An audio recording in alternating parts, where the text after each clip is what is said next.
We have Claire, who is going to be giving a presentation on a lot of really amazing examples of responses to COVID that have been done so far by nonprofit organizations.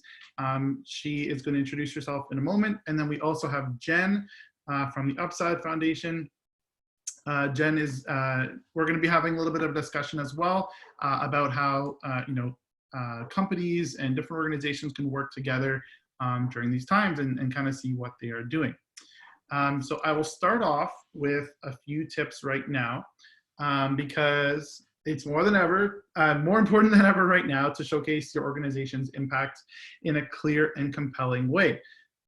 Obviously, when you're in a little bit of crisis situation or you're trying to do some damage control and be very reactive, it's difficult to think about showcasing your impact. But in order to actually get the results you want and keep running the organization, we want to find ways to actually showcase that impact still at the moment.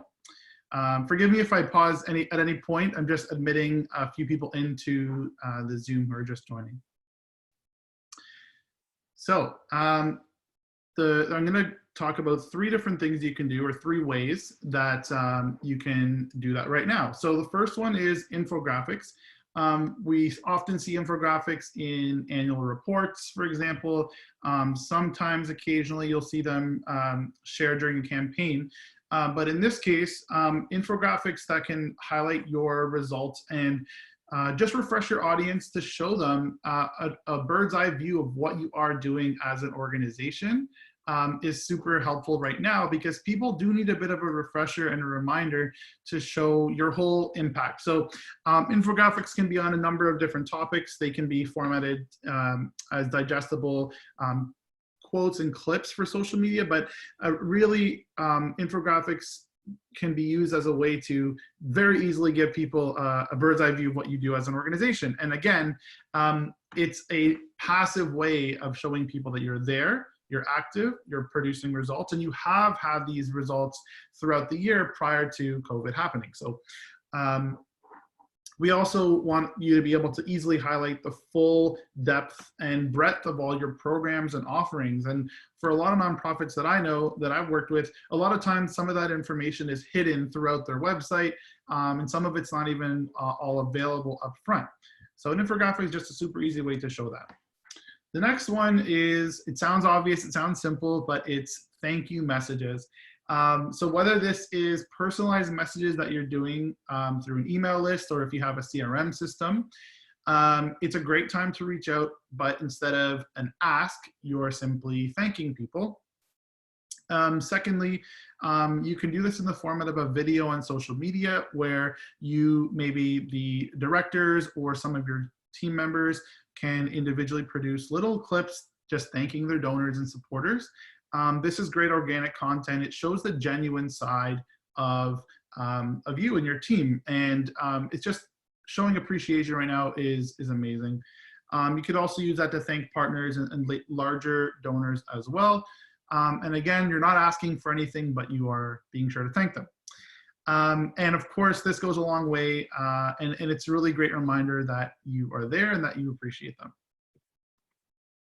And finally, another way that you can showcase your impact is through data and insights. Now, this means it could be existing research that you have, but I'm particularly talking about how does your organization and the industry or the sector you serve, how does that interact with what's happening with the COVID-19 situation? So are your stakeholders impacted? Are the communities you serve impacted? How could you show this and provide that data to be a resource? If you are a go-to resource as an organization, it's going to be a really great way to be top of mind, and people will actually tend to share this content out. So if you can come up with an interactive option, that's great. I know it's difficult to do on the fly, but one of the larger charities out there who puts out a ton of content, which is Charity Water. Charity Water put up a special landing page about the water crisis in relation to COVID-19. So it's still their area of expertise, right? We don't encourage you to go out there and talk about the health crisis if you're not an organization that is serving that area. So this is an example, again, if you look on the screen of, as the coronavirus continues to spread, clean water is more important than ever. So they explain what that means, and they basically provided a quiz, which is kind of an interactive experience.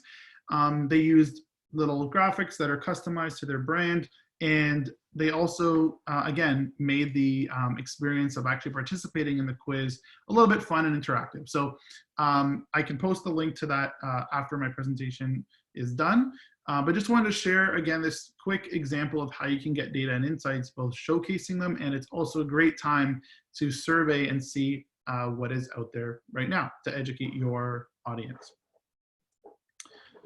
I'm just going to shift out of this part to talk quickly about considerations for communicating with your stakeholders. So the first one, if you could just give me one quick second. The first one is to be human. Obviously, we're all impacted by this crisis, and we want to be a little bit considerate of what people are going through. People have a lot of emotions. I'm sure you know this already. You've maybe felt them yourself: anxiety, uncertainty, loneliness, other stresses. So the key to being effective in communicating during this time is to remember that and treat your audience as people. So using empathy, if you don't already. When talking with donors and other stakeholders, it's super important to be mindful of how COVID could be affecting them. And it's affecting people differently. For example, people that have lost their jobs and are experiencing financial hardship. So we want to be sensitive to that. If your organization has employees right now, it's a great time to encourage your leaders to talk more regularly with staff, communicate internally as well. Let employees and volunteers know that it's okay to, be scared, and it's okay to be worried during this uncertain time.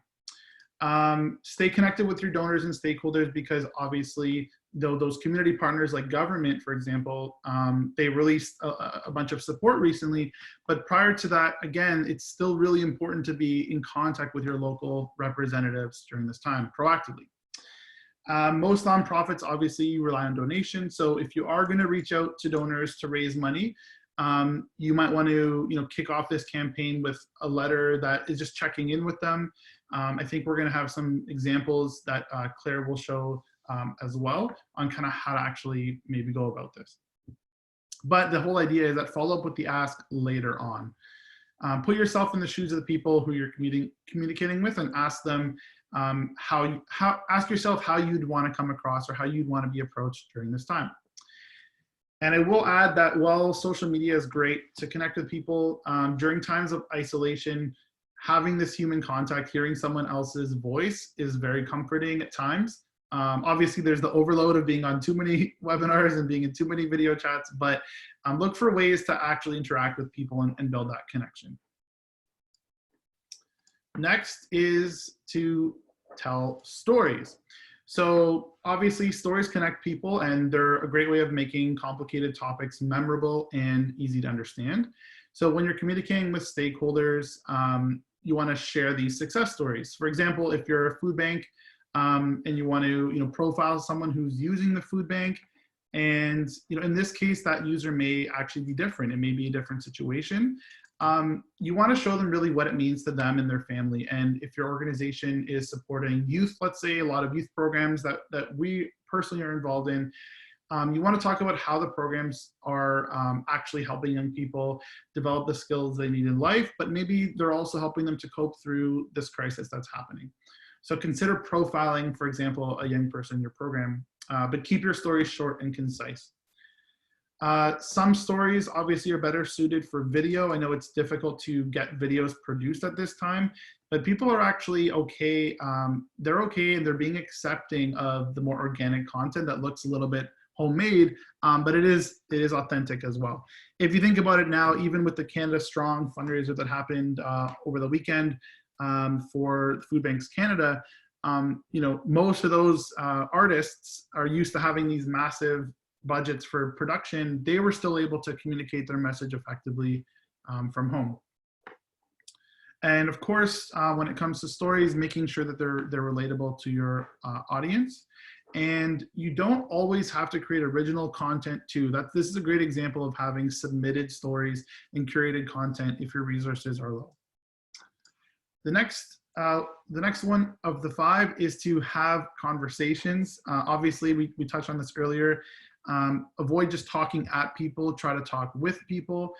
This includes your staff and your key stakeholders. So engage in conversations where your organization can have value. Now is an amazing time to look at what other nonprofits or partners are talking about online, what they're posting about, and see how you can jump into those conversations and add some value. And again, you don't have to make every single conversation about your ask or your organization. I know that's tough because you have limited time and someone has to speak about your organization, but try to have those organic conversations. And number 4 is to go where your audience actually lives. I talk about this a lot at the agency, which is for Facebook, Twitter, LinkedIn, TikTok, email, the phone. There's a lot of different platforms to choose from. You don't have to be on every platform, super important, but you should be present on the platforms where most of your stakeholders are on. And during challenging times like these, it's easy to push out content on social and think that people will see it or engage with it. But again, you really have to get to people where they are and when they're there. That being said, I'm going to turn it over to Claire to take us to the next step. So I'm going to stop sharing my screen. Thanks, Daniel. By the way, if you don't know me, we're not LinkedIn buddies. I work at Care2, where I'm the Canadian country director, and I also teach digital strategies for nonprofit organizations at George Brown College here in Toronto. If you don't know Care2, we're an online community of about 50 million members worldwide, where people can create petitions, online actions, great things like that for progressive causes for social good, essentially. And so what I do on the partner side with our charities and nonprofits is we work with organizations to run a campaign for them, an online campaign, to bring in new supporters and donors to their organization. So it's lead generation for those charities. To that point, I'm going to share a little bit of benchmarking data with you. Let's see. My turn to share. By the way, I do have a foster cat lurking in the background. I haven't seen any pets on your videos yet, but I would absolutely love to. Okay, Daniel, can you see my screen? Yep, we are good. Okay, awesome. Okay, so at Care2, we do have partners who, I'm just moving this around over here, who have shared some of their donation volume information with us. And what we saw, I think we saw a decrease for sure in March, and then an extreme acceleration of activity across platforms. So 23% of the partners that we work with in this study had their best volume, fundraising donation volume, week of 2020, April 13th. We haven't run report yet to see how we're doing for the rest of April, but that goes to show that we are seeing an escalation in donation response. And 69% saw an increase in donors for the first half of April versus the last half of March. And usually when I talk to folks about these stats, I get a lot of nods because we're not the only platform or the only person that is sharing data like this. You might have seen the Globe and Mail benchmarking, the Globe and Mail article that included some of the benchmarking stats from Canada Helps. I just pulled out the little quote here. I discovered that it's now gated content. The Globe and Mail has gated that article, but it can never gate the data. This is from Marina at Canada Helps. She pointed out that there was a dip in the first few days in terms of donation volume, and then a rally in terms of people making donations. So donations were up 65%. The amount was up, and the most interesting stat for me is the increase in monthly donation plans. And we know that monthly donation subscriptions, getting monthly donors, sustained giving, that recurring revenue is incredibly crucial to nonprofit organizations. And in Canada, we're not necessarily as have our minds turned to that as a goal, as say the UK does, but we are increasingly seeing organizations setting monthly donors as a target for the type of donor that they want to acquire online. And that's definitely important, especially in an economic downturn, because you're able to do forecasting. We know that people that sign up for monthly donations tend to not stop their giving in periods of downturn. If you saw the Moore report, they talked a lot about how individual giving in a downturn tends to remain fairly steady or not decrease as much as other channels. And to that point, here's some telemarketing stats. So if you've got new folks who are coming in, you've got their email and their phone number, and then you are putting them into a program where you're calling to convert them to a donation. We're seeing that contact rates are up. Now that makes sense, right? Why are contact rates up? Because people are easier to get a hold of. You might have noticed this yourself and with some of your programs, that if you're trying to talk to your donors, they are more responsive because they tend to, we're more spending more time in front of screens. So we're opening more emails, we're looking at more social media posts. We are at home, so we're not away as much. So we're near that phone. We are gonna pick up the phone. I found myself now, I'm actually looking forward to FaceTimes, and I would always ignore FaceTimes. Now I'm like, oh, my friends are FaceTiming, I better pick up, right?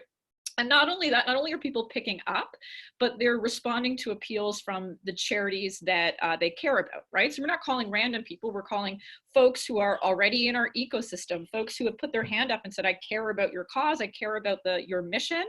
Some stats from GiveTel here. This is an agency out of Australia. They work around the globe. They said that they have a 50% uptake on rate of monthly giving campaigns, and improved results for peer acquisition and lapsed reactivation. So going back to folks who, for whatever reason, had stopped giving, it's really amazing to see that type of engagement. Now I'm going to share some other stats for you later on in this presentation, but one of the reasons that Daniel reached out to me was I had put together a presentation on LinkedIn, which was a few weeks ago.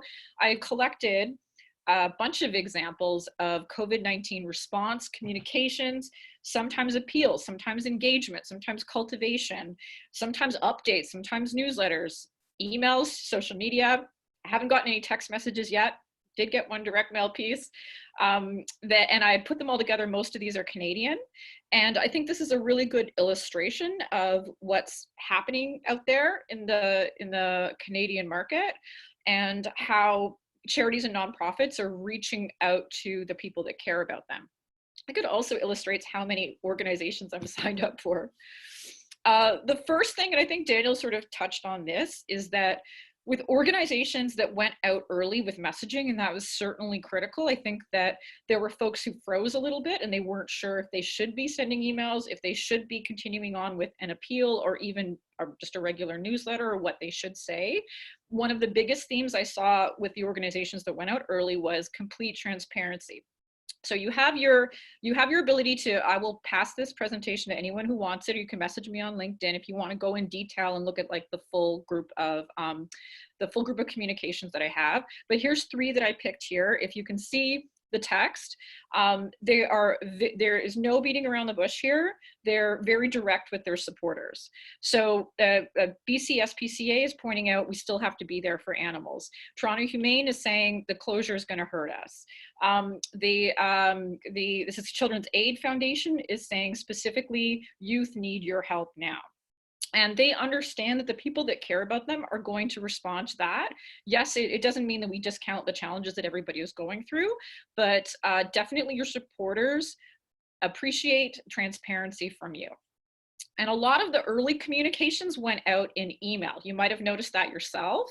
The email was one of the most important and most frequently used platforms for talking to folks about the pandemic. That makes sense because sending out an email is a lot cheaper than doing a direct mail piece. It's a lot easier to do than all the phone calls that we're all working through when we're talking to our donors. And it doesn't involve an ad buy or a spend on social or something like that. So most organizations have more email addresses than they would social media followers. And so, organically reaching out to people on social media isn't going to be as effective as doing a sponsored buy, right? So if you want to do something very cheap, you can do it through email. And the folks sending out email is certainly reflected in some of the fundraising data that we've seen so far. So if you haven't had a chance to check out this research, it's fantastic. So nextafter.com, the link is at the top. What they've created for you is a live dashboard of many organizations that they're on the list for, that collects, not only does it collect donation data live, that's showing you what's going on with organizations, but it also shows you the emails that they're sending. And they've also segmented it to the point where you can look and see which of those emails for those organizations are cultivation emails, which are engagement emails, which are like newsletters, or which ones are appeals. And so that's a really important information too. So you can see that there's a variety of content when we're speaking to our supporters in email. We are not, as you know, they say in Fundraising 101, treating our supporters like ATMs and only ever hitting their inbox when we're asking for a donation. When you look at what's happening out there, you're seeing organizations send helpful information, engagement information, mission-based information, and as Daniel had mentioned, doing some reporting, showing impact, so impact reporting, and storytelling, which is really important too. I pulled this one, now there's tons of information on this resource, but I pulled out this one little paragraph, which I thought was really illustrative. They are providing some commentary on the stats that they're updating live, which again is really useful too if you're not a chart person, because I know I'm not. This is a stat that they pulled out on conversion, which I think is important.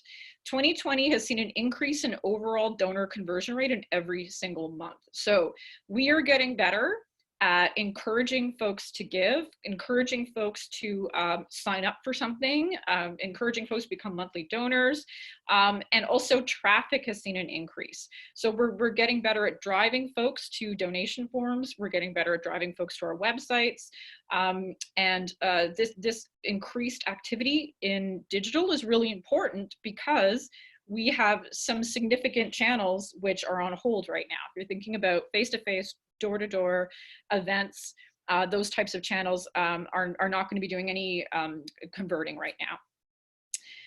And then there's direct mail too. So there's a bunch of research out there, and that's anecdotal. Well, I wouldn't say it's necessarily research just yet because everything is pretty new.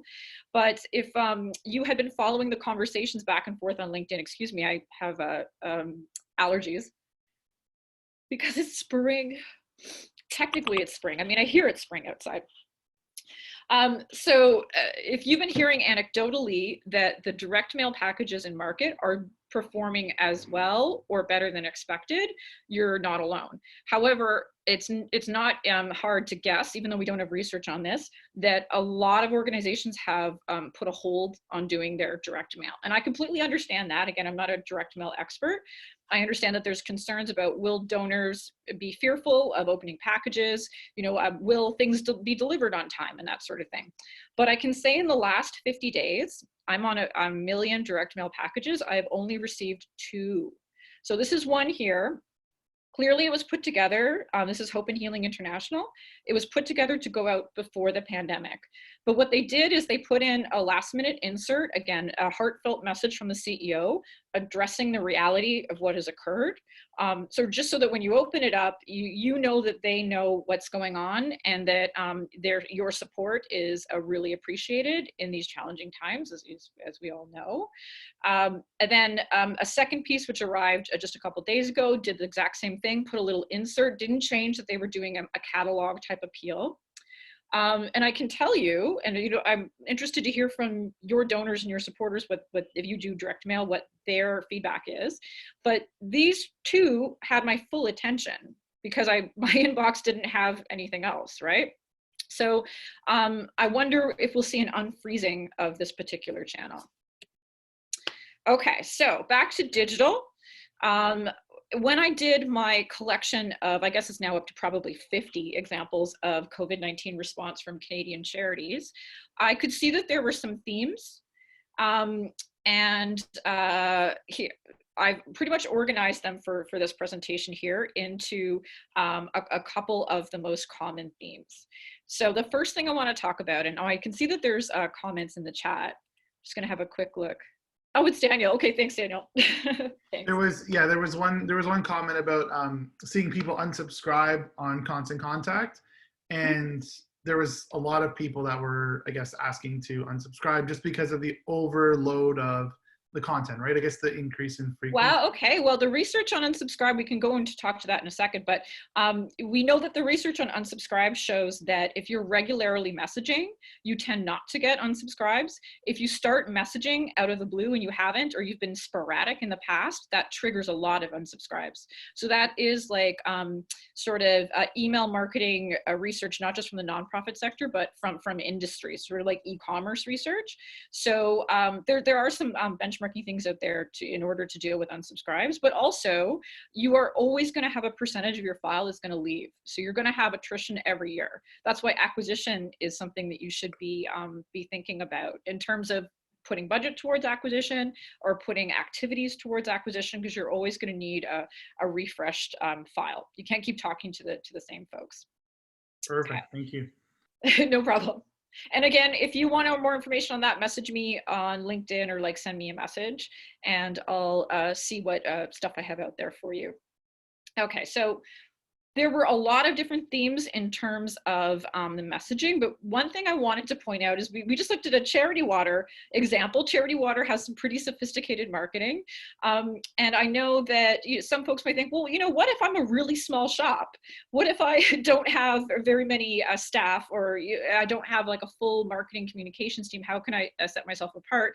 I'm going to show you a quick example of rapid response to the pandemic that got a lot of attention from a shop so small. I think they have one official full-time employee. I'm not sure, there might be two. This is Toronto Cat Rescue. So those of you in Toronto might know this shelter. It's a rescue organization. It's one of the largest in the country, I believe. March 12, that's quite early on. Remember March 12? All the days are starting to blend together. But Belinda, who is the executive director here, had a full rapid response plan of communication that could have come from ACLU or Planned Parenthood. That's how good it is. So we'll walk you through it. She first went internally. She sent an email to leaders and volunteers telling them information that was important for them to know about their mission at the organization. What are we going to be doing to respond to the pandemic? Number one, you come first. We're going to take care of your safety first. Number two, we're going to determine the government's going to tell us about certain actions. And number three, this is how we're communicating to our partners. So this was an internal email. Again, rapid response 101, really wonderfully done. Next, external email to volunteers. So this is the email to people outside the organization, letting them know what statements we're going to make publicly. That's on the 13th.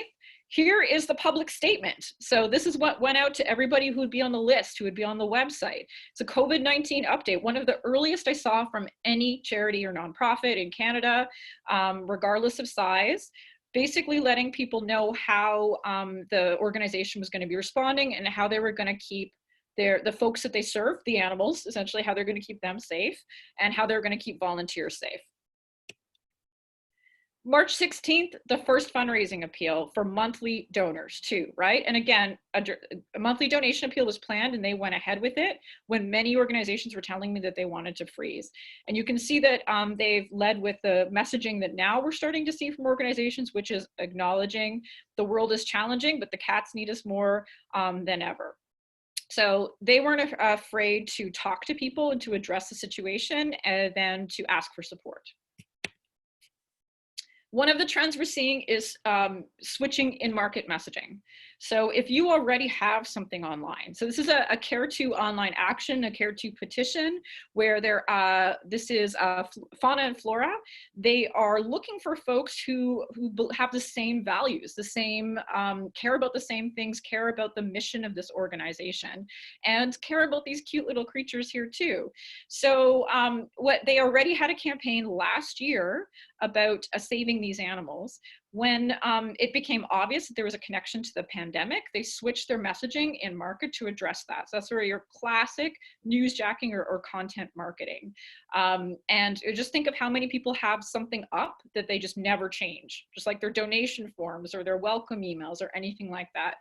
All of that is changeable. That's the great thing about digital versus something like a printed banner or a billboard ad or direct mail, right? Here's another example from Mount Sinai. They had a social advertising in market. So originally they were talking about the 50-50 lottery. You can see that March 18th, Sinai Health is talking about our 50-50 raffle. They've got this really cute, precious picture, this little baby, happy family. So you can learn more about the raffle. Switched over, same call to action, it's still the raffle, only they're using the now iconic imagery of a healthcare worker in a mask. And this was on the 21st that they switched this over. So recognizing that people's priorities have changed and what we're looking at has changed. By the 23rd, they had switched over the marketing entirely to Champions of Care. So their campaign to support our healthcare workers, frontline staff, with a hashtag associated. So that all happened really quickly. And again, it's easy to switch that content online. Here's an example from Canadian Cancer. It's a transformation of an existing campaign. If you are on this call and you're in Canada, I'm guessing everybody on this call is Canadian, is possible, then you're familiar with this campaign. You know the Daffodil campaign, and you obviously look forward to all sorts of opportunities to interact with folks. You literally buy literal daffodils. You could have the pins. There's just various peer-to-peer fundraising that you could do as well. DIY campaigns, give up birthdays, that kind of stuff. They're not stopping on the daffodil campaign just because people can't actually meet in person. Instead, they're focusing on dedicating a digital daffodil to somebody that you love. And so they point that out in their messaging. They're still doing the daffodil campaign this year. They're just asking you to do everything online. Another big theme I saw with organizations was, what can our organization provide that is of service to our community members? So the people who follow us and care about our mission and all the things that we do, what can we give them that will support them? So for CAMH, they had a really great explainer video where they talked about what a lot of people are doing, struggling to get through the many related issues with the pandemic, any strategies for coping, resources and tips and things like that. They've had a lot of great content both online and on social. You can see that they've done some in video, which is really great too. So this is reflecting the mission of your organization. Here's another one. This is Future Possibilities for Kids. They run all sorts of mentorship camps and things during the summer. Well, what they did is they thought about who are our community members. It's families, it's parents and kids. So they put together a guide, an activity guide for parents to help support their kids. And they had that content up on their website really early on. I've seen other organizations do this, but I think they were one of the first out of the gate. And then they also thought about, how can we connect people? How can we still, provide our services of our mission, even though we can't be together? And they started doing possibility rooms, which are Zoom calls that the program participants can jump in on and still participate in the program, even though it's not going to be the exact same as it was the last time it ran. Another good example, this is Toronto Humane. They did a question and answers session on the pandemic regarding pets. Lots of questions about that. What, how do I, if are vets open? Like, what should I do? Can I catch a flu from my kitty cat? Like, who knows, right? And so they did that back and forth, which was great for their community. Canadian Blood Services also knew that they had to do some education mission delivery as well, letting people know that not only is it safe to donate blood, but blood is still needed, and letting folks know when you book, and if you book, they put new procedures in, so only one person is going to be like in the space where you donate blood at a time. And so that's why it's really important to book ahead of time and to book as many people as possible, because they can't have the same sort of volume as before. Here's another number one thing I get when I talk to fundraisers and folks at nonprofits when they're thinking about if they want to do a COVID-19 response is they'll point out, my charity is not a health charity, or they'll say like my charity isn't connected to something that seems natural, like a poverty organization or an organization that has a direct delivery to folks in need. I completely understand that. However, if your organization is not impacted by the global pandemic, then you don't need this webinar. You don't need any help whatsoever. Then that's, you know, the stuff that you're going to be doing is going to be completely different than the rest of folks who are impacted. And the fact is, most organizations are impacted, whether it's by services having to close, not being able to run your events, or by a lack of donations. And the people that care about your mission need to know about that. And another thing that you can do is you can sort of draw that line for folks. So this is Pathways to Education. Again, an education nonprofit, but I mean, they aren't delivering curriculum for like schools are, right? So schools are taking care of that issue of what kids should do. But what they've pointed out here, that this pandemic reveals that access to technology is no longer a luxury. Not every kid who's at home is going to be able to do the stuff that TDSP has set up, or, you know, that is being recommended by educators because of disparities in access to technology. So if you care about kids and you care about that, that's a reason why you should learn more about what Pathways does. And you should be aware of this issue. Here's another example, Greenpeace.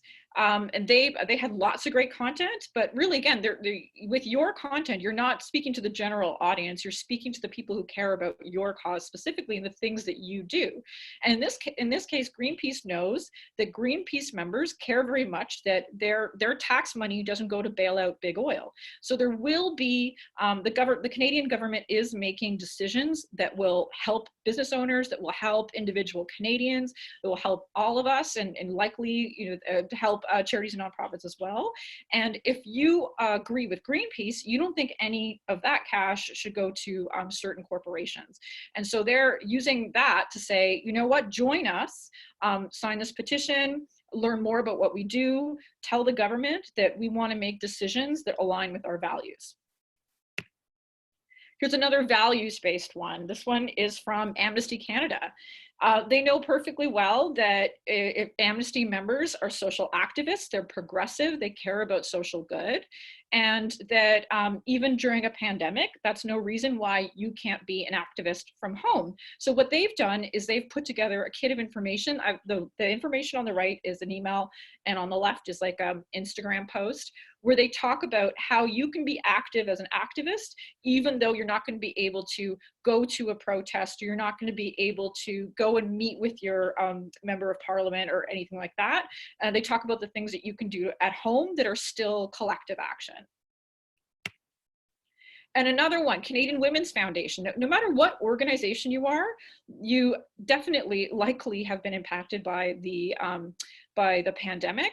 But not only that, there's likely some aspect of it that does reflect on your cause. And this one, For Gendered Impacts of Coronavirus, Canadian Women's Foundation is pointing out that women will suffer disproportionately, women and girls, from the pandemic. And they go into the reasons why. And that makes sense because their members care about equality. They care about women and girls in Canada and abroad as well. So this type of content speaks to why folks are following them on Facebook, Instagram. Another theme, I think this was going to be, probably Daniel will bring this up again too, is sponsor gift matching. This is a great opportunity if you do have corporate support. You reach out to a corporation, put it together where if they're going to cut you a check, see if you can have it manifested as a match. Not only is that great content, here's a couple examples: community food centers and arthritis. We've got Sunnybrook, Trillium, Canadian Red Cross. You probably saw a lot of sponsor matches. That can definitely help folks. It's that kind of psychological messaging of being able to double or triple your donation. And as well, you can use that kind of messaging that says, we need to hit 200 monthly donors, or we need 500 monthly donors. Those numbers are easier for people to help folks get involved. You know, I'm able to complete a match. I'm able to help you hit the target, as opposed to saying, we need $100 million to build a research tower or something like that, which is sometimes the facts. Those of you that are fundraisers know perfectly well that too many facts is not really good with getting people to convert to action in terms of storytelling.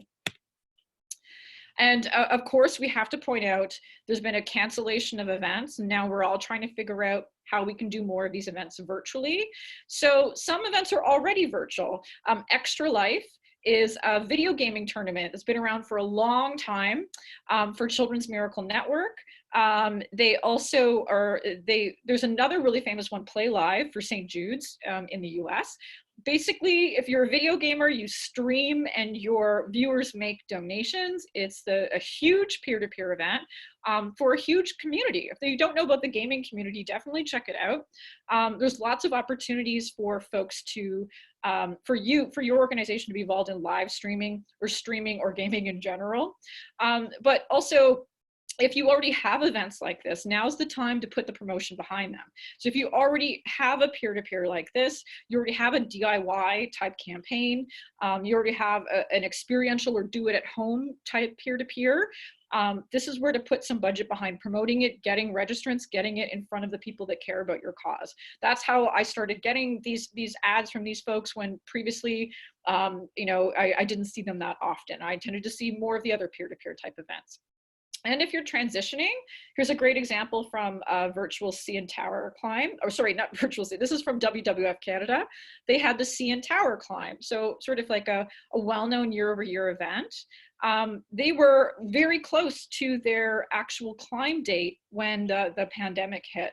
And so they had tons of registrants already, so they had to transition to everyone doing something virtual. They had put out really great content to sort of give people suggestions on why they should keep fundraising and what they can do in lieu of the tower climb and how many steps they should walk and all of that kind of stuff. And you can see their CEO, Megan Leslie, put together a video talking about how she's going to virtually do the tower climb, or basically in her backyard. And really encourage people to participate that way. Even gave it its own hashtag. So instead of CN Tower Climb, it's virtual CN Tower Climb. Because you really want to, we do have an issue in peer-to-peer fundraising. Those of you guys that are peer-to-peer fundraisers do know that like the stat out there is for events, typically, if you can just register, you'll probably have about 50% of folks will not raise a single dollar. So you really want to reduce that percentage and get as many people to get in their first donation as possible so that they can be successful. And thank you messaging, which Daniel had mentioned, and I'm starting to see all over. This is a really great way for you to reach out to your supporters. So consider this your stewardship cultivation, your giving back, and great ways of honoring and recognizing the work that people do at your organization too. So I've got a couple examples here from West Coast Environmental Law, Shelterbox Canada, Toronto Cat Rescue, 3 very different organizations, all talking about, all thanking the folks that they work with. I like that kitty picture, really cute. And I think we had talked a little bit about the power of video. Yeah, I think so. I really like to see more multimedia in online campaigns, and video is a really great platform. Not only do we know that Canadians love online video, I think we used to be right up there with South Korea in terms of how much online video we consume. We are top YouTube consumers. We definitely like stream video. Online videos is just a way that we like to learn and get content. And so it's always great for you to use that to reach out to your audience. Here's a couple examples. We've got World Vision talking about what they do. We have Oxfam Quebec, where they did some mission delivery here. They talked about washing your hands. And Rainbow Railroad, this was a really simple and powerful one. Their executive director just turned on his webcam. This was March 19th, way back in March 19, and talked about how the pandemic would affect the work that Rainbow Railroad does. So no editing required. You don't need to be Steven Spielberg. You don't need to have any equipment. Literally just talking to the camera. We all have smartphones and laptops that we're on right now that have the ability to do some video. And there are tons of free tools out there if you want to make them a little bit pretty. And you can easily play around with these types of tools in order to make the types of content that your supporters will respond to. So I'm just going to stop share for a second. How are we on time, Daniel? Jen does have to leave shortly. So we, did you want to show a video example? No, because Okay. Jen has to leave. Get Oh, in there, Jen. yes. So we'll come back to you, Claire, because there's obviously going to be time for some questions. And someone did ask about which which platform you recommend for video messaging. So Yeah, I can we'll show you that after. Okay, amazing. So we'll get back to that. Thank you so much, Claire. So next up is Jen from the Upside Foundation of Canada. So Jen is super busy right now because you're going to find out because Upside is working on a number of campaigns and they have a really exciting initiative that is called the Home Front, which I will let Jen introduce. But Jen, I'll let you dive in and explain, first of all, what the Upside Foundation is. We'll start there. Perfect. Thank you so much, Daniel. I'm happy to be here with you all today. So the Upside Foundation, the organization that I run, is a charity that works with early stage, high growth companies to enable them to give back by donating equity in their company for charity. So what does that mean? So it means that people like Daniel, who's actually one of our members, pledges to donate a small portion of ownership in their company, with the idea being that one day if the company is acquired or goes public, then all the proceeds from the stock options that we own end up being donated to charity. So it's like corporate social responsibility that's designed specifically for those early stage startups, sort of making a pledge that when they have that big liquidity event in the future, they'll give back at that point. So we have a community of close to 300 founders from across Canada who have made this commitment, anywhere from really small companies all the way up to companies like Wealthsimple, who have hundreds of employees and have raised over $100 million for their business. And so as we got started with looking at our work during COVID, I sort of said, this isn't really the time that people are thinking about what their business is going to look like in 5 years right now. Small businesses are for the most part really struggling right now. So our companies tend to be either, having a really hard time right now and thinking about if they're going to survive this, or they happen to be having a product that is even more in demand right now and are crazy busy. So no one's really thinking about how they can give back in 5 years. So we said, the two things that matter that we do right now are, one, supporting our founders. So for anyone that has that community, is thinking about how do we be there for our current people and help support them and provide a space for them to come together in a way that's meaningful given what's happening right now. So a lot of our focus has been on providing those connection opportunities for our members. Then we started to figure out how we can be advisors to those who do have the capacity to give right now. So as companies say, if we do have some money to be able to donate or some time to volunteer, how can we be impactful with that? So pulling together guides and resources for companies to think through how they can give. And then of course with COVID specifically, we launched an initiative called the Home Front, which is rallying together people in our network to make donations, to volunteer their time, and to really help them figure out how they can be useful during this time. And the big announcement we had today was that we raised our first $10,000 from individuals in the community and have granted that out to 2 organizations that currently have outbreaks happening, a long-term care facility and a shelter. So the benefit of being part of a really small and nimble organization like that is that we can be very responsive to the immediate needs and make sure the money is going where the need is greatest. So it's a little bit like running 2 different organizations. And I also happen to be the chair of the board of directors of Future Possibilities for Kids, which I was so excited to see as one of your examples of someone that's handling this well. Perfect. Thank you, Jen. So obviously you're very connected with these startups, and a lot of that is relationship building, which is over time. So, I've obviously seen a lot of the events, webinars, networking that you do put together as the Upside Foundation for your corporate sponsors and donors. So I was just curious to know, for some of our audience, what does that relationship building look like? And is now a good time to contact companies that are potentially looking to sponsor or support charities right now? Yeah, good question. So there's sort of 2 pieces to that.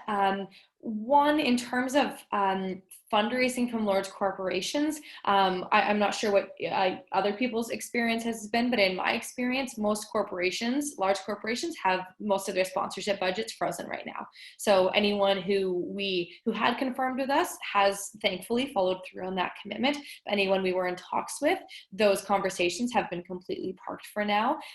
So we have decided not to focus on that for now, because there's no budget to be unlocked.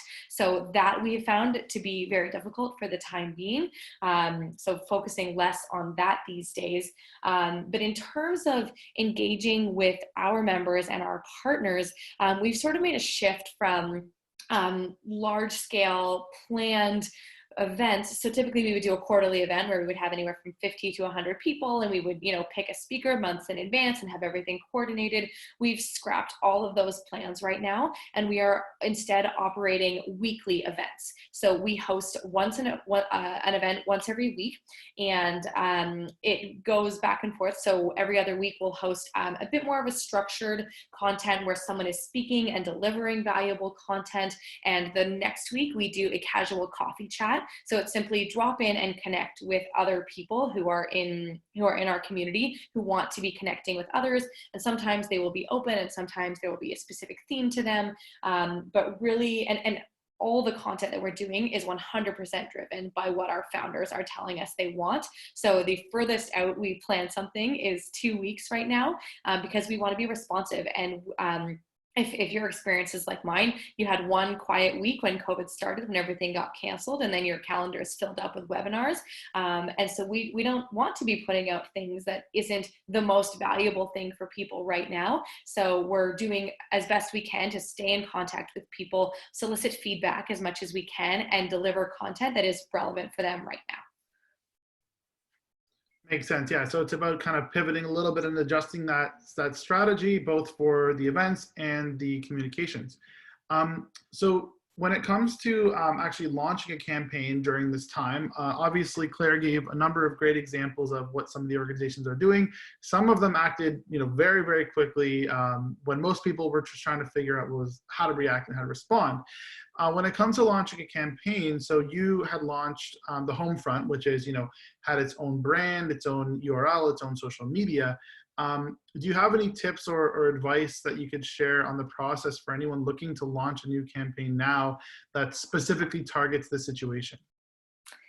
Yeah, great question. I mean, we're very fortunate. So Homefront was actually started by me, but outside of the Upside Foundation. And then we sort of brought it in to sit with the Upside Foundation. So the Homefront, I mean, it's not officially an organization. It's a movement of volunteers. So because of that, we invited people to volunteer with us, and we had dozens and dozens of people reach out, all volunteering their services. So we have an amazing team of people who are volunteers, who are leading the website and the social media for that. That is not my area of expertise. So we are very grateful to have those kinds of people leading this.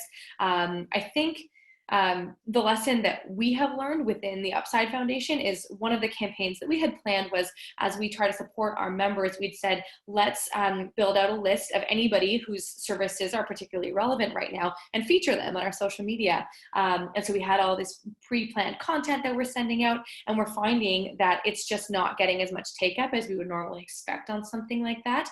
And my theory, and I haven't validated this, is that there is multiple times the amount of content going out now as there usually is. So that sort of pre-planned content just doesn't come across people's radar. Whereas when we're being more responsive, we find that gets a lot greater take up. So for example, Daniel with Now Creative, if we were to do a post talking about you guys, we probably wouldn't get much take up on it. But if we were to retweet your webinar that you're hosting, we would probably get much more content on that. So we're shifting our approach in our social media to be less about planning specific content and more about being reactive and being current to what's happening right now, because things are just moving so fast. It's very hard to be relevant if you're planning your content weeks in advance.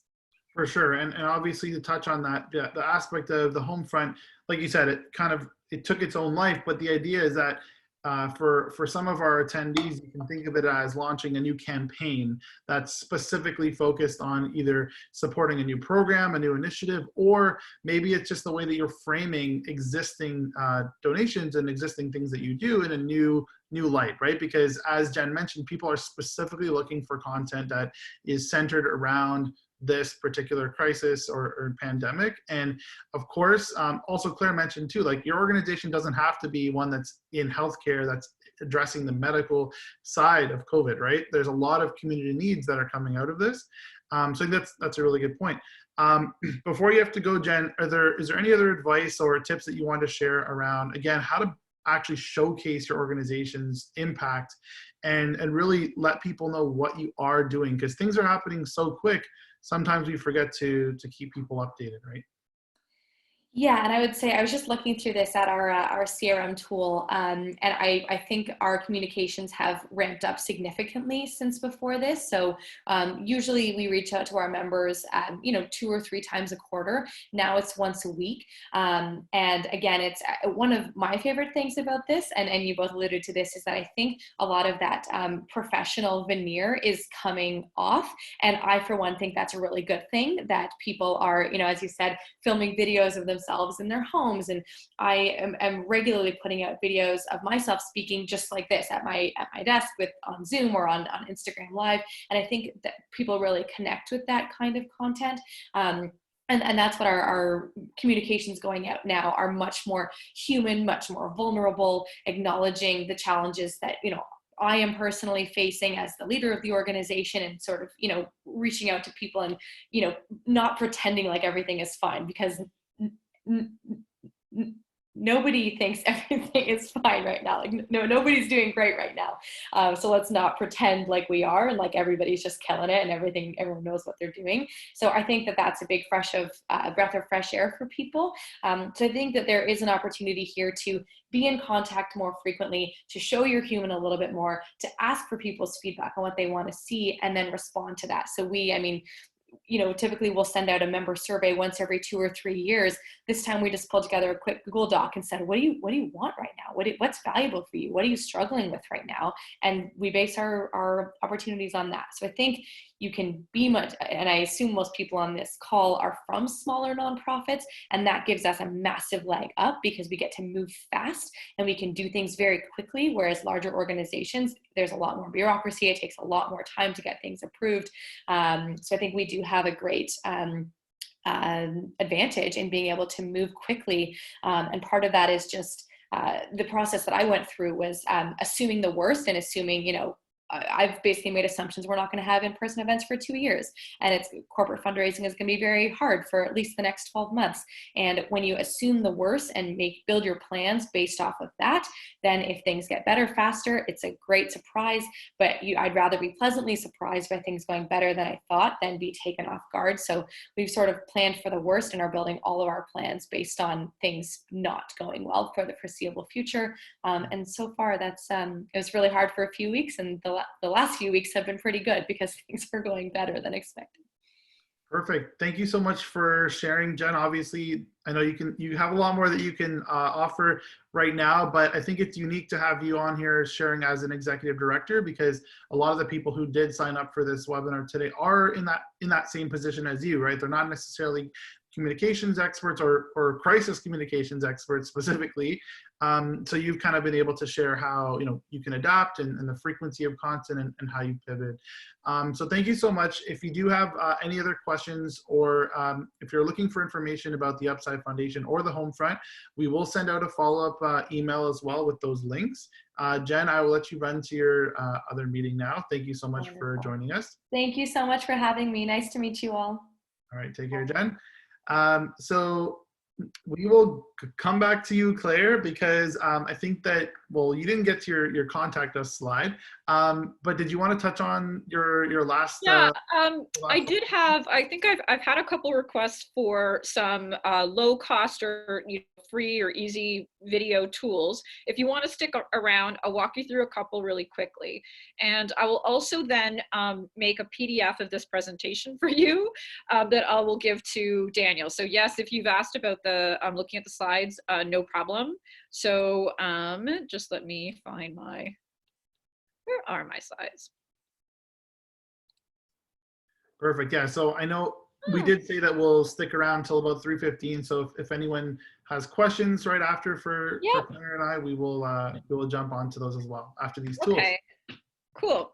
The first tool I would recommend is Powtoon. It's an easy way to make a drag and drop, to use drag and drop tools. Let me get the next slide here. You can see how it looks like PowerPoint or Word or Canva, which a lot of folks use Canva to make graphics, for you to make explainer videos, or the kind of videos where you have cartoons. I think we saw an example of one from CAMH in the presentation. I don't know if they use this tool, but it's a really common one. You can have live videos. So you can actually just import video you might have taken on your laptop, you know, throw it into here and add some text on it, add motion graphics, that sort of thing. And you can, without any kind of coding, you don't need to be able to cut video in Final Cut or, you know, work on a timeline or anything like that. It's almost like making a PowerPoint. So it's an excellent tool. Now, anybody can make one really, really simply. And in order to have it unlocked so you don't have a word mark or anything like that, there is a fee associated, but you can definitely play around and make some free ones and decide if it's the right tool for you. Another example, this is RawShorts. Again, another really cheap, you can check out the pricing if you just want to test it out. It turns text into animated videos. So you can, again, play around with the kinds of content that you would probably like to share on social media. So this isn't going to be something that you would be putting on a digital billboard in Yonge and Dundas Square. It's more like to create good content for your social channels. And on that note, Vimeo, the video hosting platform. Also, Vimeo has a section for content creators, or a tool for content creators called Vimeo Create, which allows you to create really cool, artistic, hashtag aesthetic videos designed for the particular platform you're going to be on. So if you are going to, for instance, come up with a cool Instagram story, physically, what an Instagram story looks like is different than a Instagram post or a Twitter post or something that you would put on, you know, TikTok if you happen to be on that platform or something like that, right? So this is a really cool way for you to say, okay, well, I just want to have a, you know, video for my Facebook followers or that sort of thing, and create these really short snippet videos for social. Now, this is my quick and dirty way if you need to make a video. If you need to make a video and you have a PowerPoint presentation, now please don't laugh at me, this 100% works. Go to export. You can export your video, your PowerPoint as a video. It comes out as an MOV file, which will play in any video player, but then also you can import that into one of these editors. So you can take something that you've created as a PowerPoint and turn it into a video, and then you can upload it on social or something like that. What kind of controls you get with your video? Not very many. You can determine the slide timing. So you can see right here, seconds per slide, right? That's how fast your slides would advance. So if you love PowerPoint, turn your PowerPoint into a video. Why not? No rules anymore. Okay, one last item. What if you just want to, like I'm doing, talk into the camera and then have all the words I'm saying get sent out in an email to all my buddies? For some people, I actually do use these tools a lot because it's easier just to tell you something or show you something than it would be to write it out or do a series of pictures or to even set up a Zoom call. Say that you need to tell, say that you are let's go back to the cat shelter. Say you're a cat shelter. There's a way for you to make really easy cat beds out of felt without sewing, right? So say you want to be able to show all your volunteers how to do that. You have to cut the, you know, the fabric and blah, blah, blah. You just want to do that once. You don't want to be setting up a million Zoom webinars on it, right? So if you want to do that, create a video, send it out through email. There are 3 tools to do that. Try them all. They're all similar, okay? Which one you pick of these doesn't matter, really. Okay, so what they all do is allow you to send and create a video on your laptop or on your phone, send it out to your email file. So you can segment it. So it'll say, hey, Claire, here's a video for you, that kind of thing. But you can send it out to your donors, your supporters, your volunteers, or whatever. The reason I put all three of them is because these are probably the top three competitors. They are all fine. They're all okay. They have different levels of pricing, but I think all of them have a 30-day free trial. So you can try it out and decide which one you like best. Now, I personally use Dub. You can use any one of these, okay? Also, some of them are owned by larger companies, which you might already be using services of, in which case it might be cheaper for you to pick one over the other. But I'm just showing you a little example of how, if I wanted to send you a video and I was using Dub, I would be able to open up my browser on the laptop here, click the video button, talk into my laptop. Hello, Daniel, I'm sending you a video. And then as you can see here, just stop the video, preview the video, hit send, and it's emailed out. And it's hosted by Dub, right? So there's when you send people videos, you're not sending the actual video, right, in email. You are sending the link and sort of like a previewed animated GIF. So you would get like this animated GIF here. This is back when I had bangs, guys, you know, the before times. I'm not cutting anything until we get out of quarantine. You get this little like animated GIF, and then if you click it, then it plays the video for you. And that's pretty much it. Okay, so I'll get you the slides. Daniel will send those out. Connect with me on LinkedIn. There's my LinkedIn there. If you want to talk about lead generation, if you're looking to acquire new supporters, then email me at care2, or we can just chat. I am here for the foreseeable future. I don't know about you, Daniel. Yes, absolutely. Yeah. I am here sitting at this desk indefinitely. No problem. Yes. Yeah. So thank you so much, Claire. That was awesome. I think those tools that you shared at the end, those are just some practical examples of technical tools that you can use to connect directly. That last example there was actually something that I was alluding to in my presentation, where I was talking about the personalized messages. And now is something where, again, you're not having events, you're not having meetings. So to kind of establish those personalized connections, it may take you, a certain amount of time to design an email newsletter and send that out to all your contacts at once. But with email newsletters, your open rate is not going to usually, for the most part, Claire, you can agree or disagree, but for the most part, industry average is like 20 to 30% open rate sometimes. And so for email newsletters, you're still not going to be reaching everyone. Sometimes they get caught in spam filters. But if you can individually send these videos, those quick clips to people with a quick ask or a quick check-in, I think you'll get a lot of success. And at the very least, you'll get responses, right? It doesn't have to mean the person is agreeing to donate right now, but you're going to get that response. I know that people have used those for me when they're trying to invite me to an event. And it goes so much further than just a link to download something, right? Or to register. Yeah, and if you want email benchmarking stats, there is a very large report that came out 2 weeks ago. It's the M&R benchmarking report. They have year-over-year data on email fundraising, email marketing, social media, ad buys, and all sorts of stuff for charities. They also segment by vertical. So yeah, you could look at like kind of your open rate overall. Or you could look at your open rate and click through and conversion rate, which I think would be really important, per type of charity. So for instance, international relief or versus social justice versus health, that kind of thing. So right. The website for that is mrbenchmarks.com. Perfect. Yes, someone just asked for the link, so we will. You can type it in the chat. I can't type it.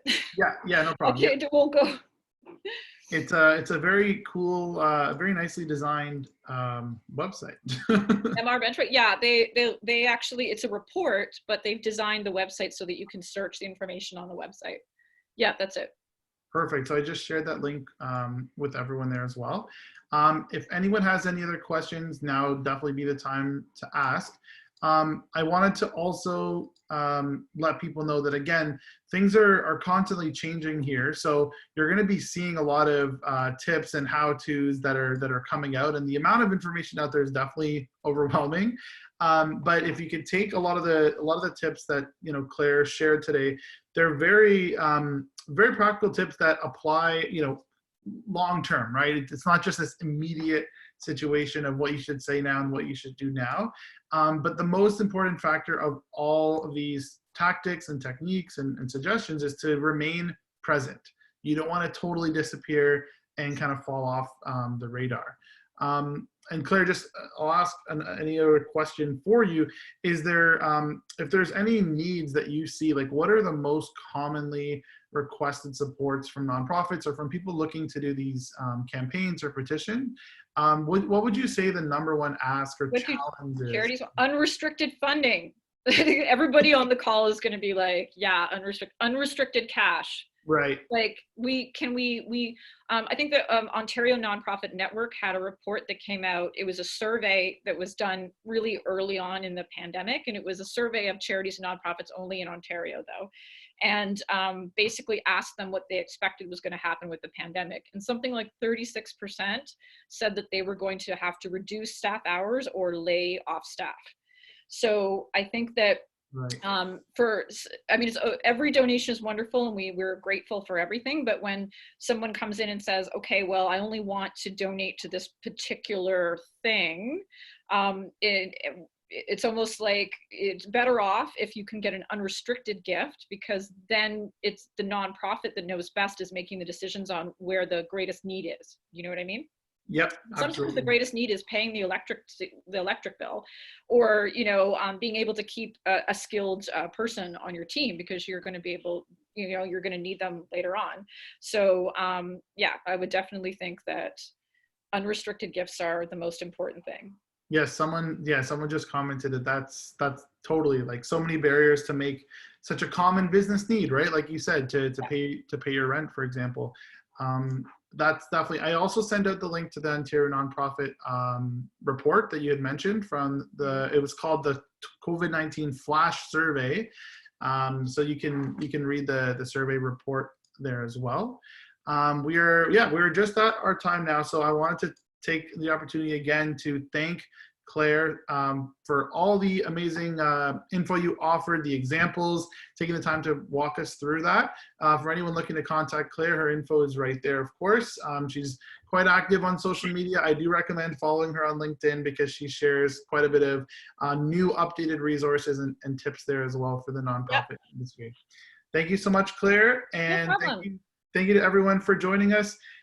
If you have questions for our agency about how we can work together to help you with your content, or even just to have a quick strategy call to go through what you're working with, we really appreciate you joining us today, and we are here for you as well. Thank you so much, everyone. We'll talk to you soon.